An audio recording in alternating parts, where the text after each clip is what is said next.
بسم الله الرحمن الرحیم.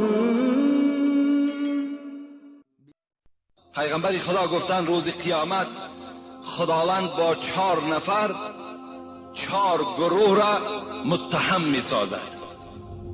4 نفر 4 شخصیت قطعی و 4 پیغمبر 4 گروه را خداوند متهم می سازد، زبان کوتاه می گرداند. علی الاغنیاء بسلیمان علیه السلام، بایها را راست میکند، بایهایی که در دنیا نماز نخواندند و دولت و سولتشان سبب شد و اونها را نگذاشت که اونها نماز خدا را بخوانند، اینها را راست میکرد. از خداوند میپرسید است چرا نماز نخواندی؟ این شخصی با دولتی که بی نماز از دنیا گذشته است میگفت است چی میگفت است؟ میگفت است پروردگارا ملکی زیاد داشتم، دولتی زیاد داشتم، بی نهایت دولتم هیچ حد کنار نداشت، از این خاطر به حساب امونها وابسته بودم، با دوادب امونها وابسته بودم، نماز نخواندم. پروردگار حضرت سلیمان میخیزاند، میگوید ای شخصیت، ای کور، ای ابله، تو مثل حضرت سلیمان مال داشتی؟ حضرت سلیمان چنان مال داشت که اگر تمام طبقه های همین زمین اگر میخرید تا حال پول او رسنده بود، لیکن بازم این در ذکر خدا بود، در یاد خدا بود که این آدمی با دولت چی میشد است؟ متهم میشد است، زبان کوتاه میشد است.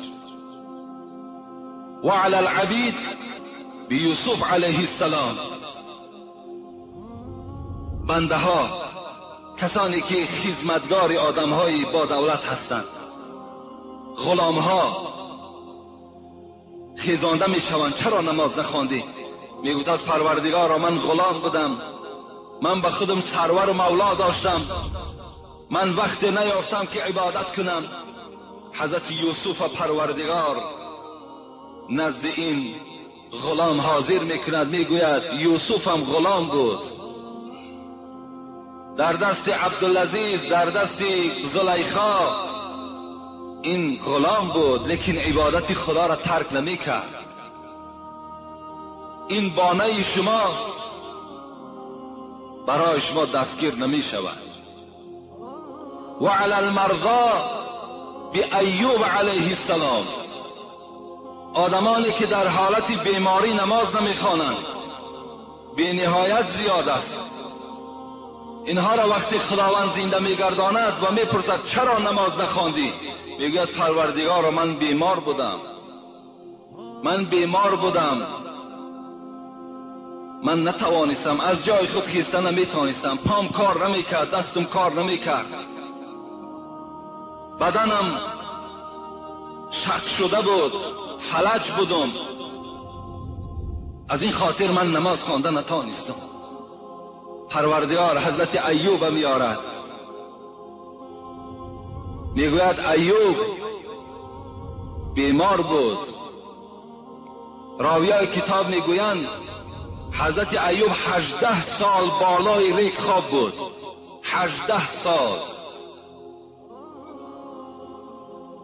بیمار بودند، از جای خود خیسته نمیتوانستند، لیکن بازم این دعا میکردم پروردگارا تمام بدن من اگر درمند باشد من راضی هستم بجز زبان من، خدایا زبان مرا بسته نگردان تا که در یاد تو باشم. 18 سال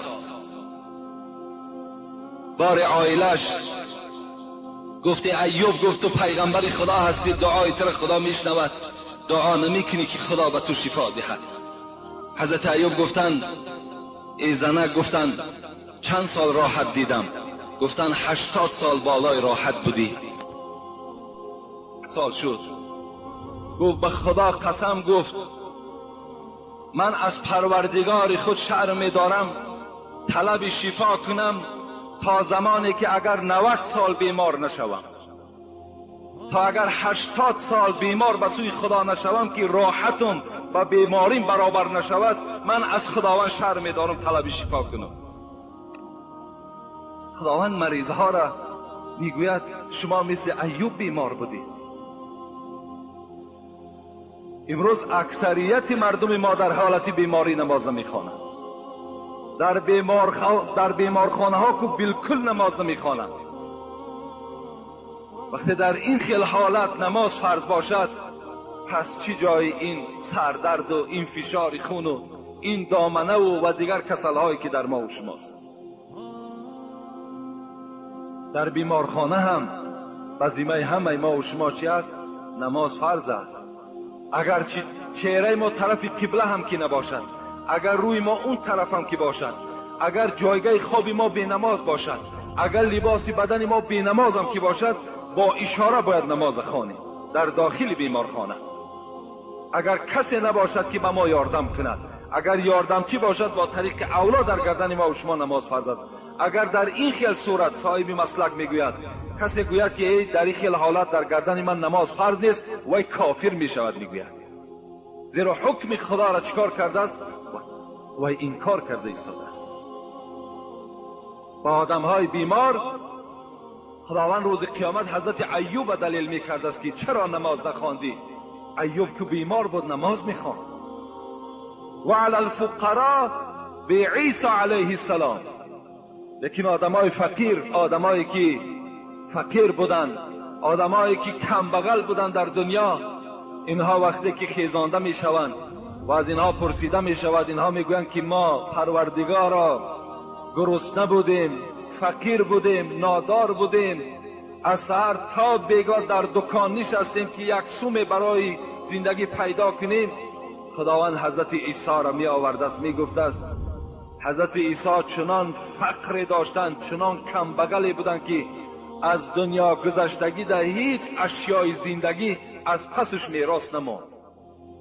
حتی یک کاسه از خاندان حضرت عیسی میراث نماند، هیچ چیز در زندگی نداشت. خداوند میگوید عیسی اینقدر فقیر بود، اینقدر نادار بود، لیکن نمازش میخواند. فقیرها را در اونجا با حضرت عیسی متهم میسازند.